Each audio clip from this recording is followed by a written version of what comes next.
Alô, galera. Hoje a gente vai gravar mais um History. A gente não gravou por causa que o Rodriguinho, a gente estava vendo que ele ia ficar permanente ou não. E graças ao voto de vocês, ele vai ficar.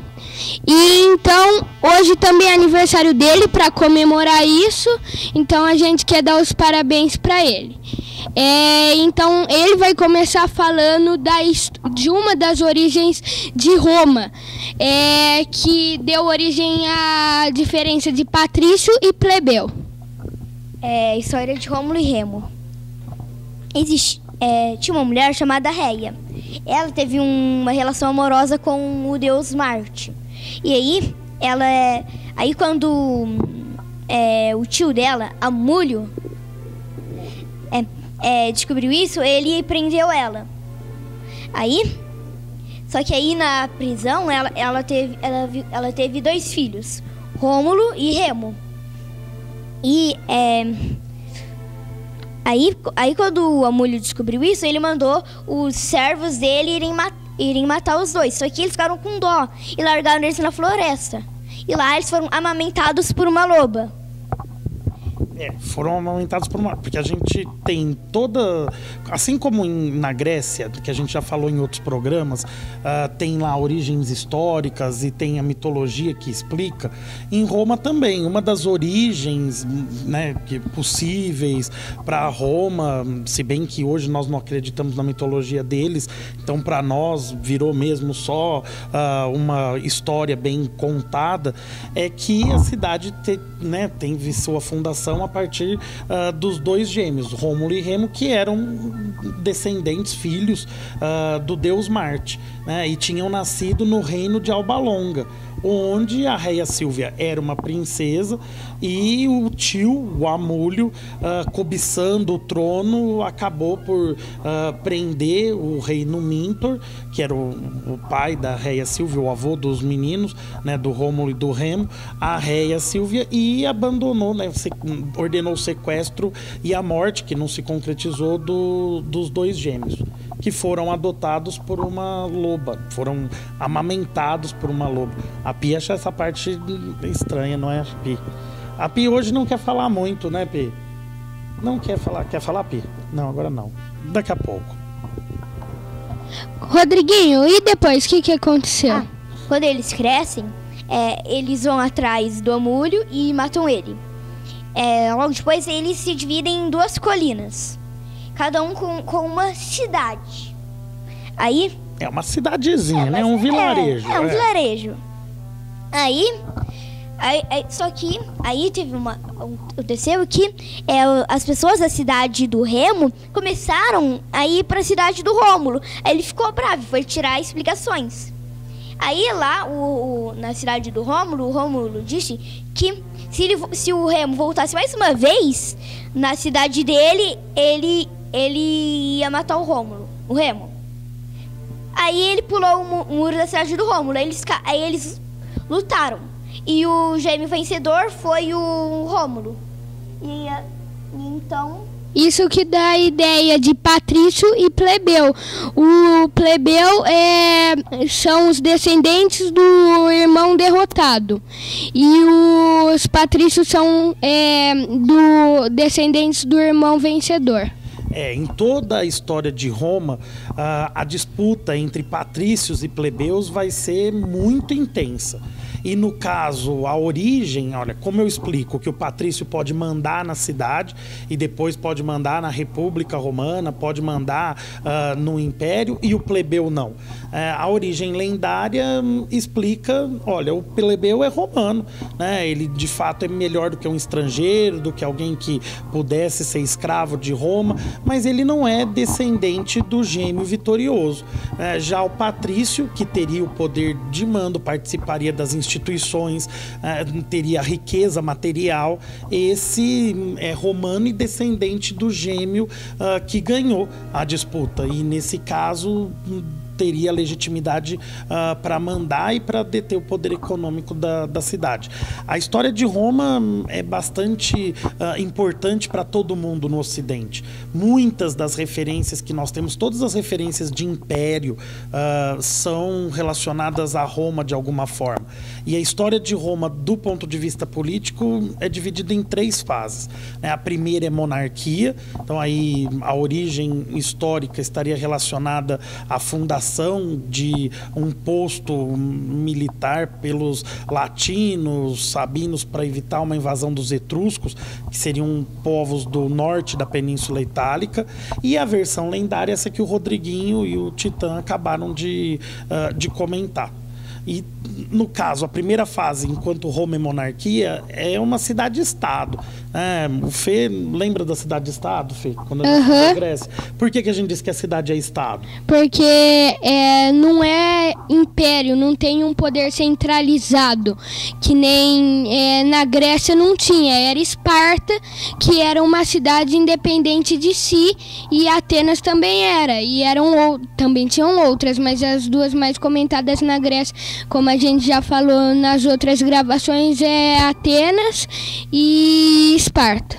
Cada cidade tem lá a sua estrutura política, administrativa. E Roma era uma cidade com sua estrutura política, administrativa e muito pequena, né? A gente, quando fala em Roma, lembra logo de um império enorme, né, Pi? A Pi diz que nem acha que fosse tão grande, mas foi grande, muito grande.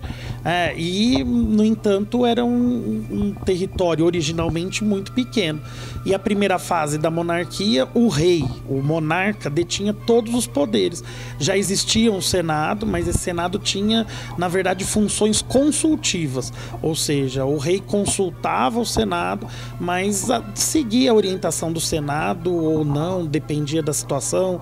E o último dos monarcas romanos é conhecido como Tarquínio Soberbo e entrou em colisão com o Senado, não foi isso, Titã? E aí tem uma história também mítica que explica uma dessa... É uma história que explica como ele perde o poder. A história conta que ele estava sendo ameaçado pelo Senado, e aí uma idosa foi para ele e ofereceu 9 livros com a história de Roma, o que ia acontecer. E aí ele falou, quanto que é? Aí ela, é muito caro. E aí ela falou o preço, era muito caro mesmo.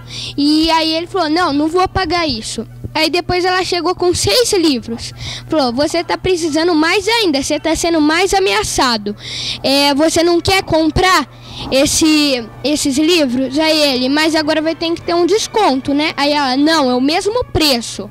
Aí ele falou, não, então não adianta. Aí depois ela tinha queimado 3 livros, ela ia queimando de 3 em 3. Aí depois ela chegou com 3 livros. Aí ele falou, quanto que tá? Aí ela disse, é o mesmo preço. Aí ele tava sufocado já.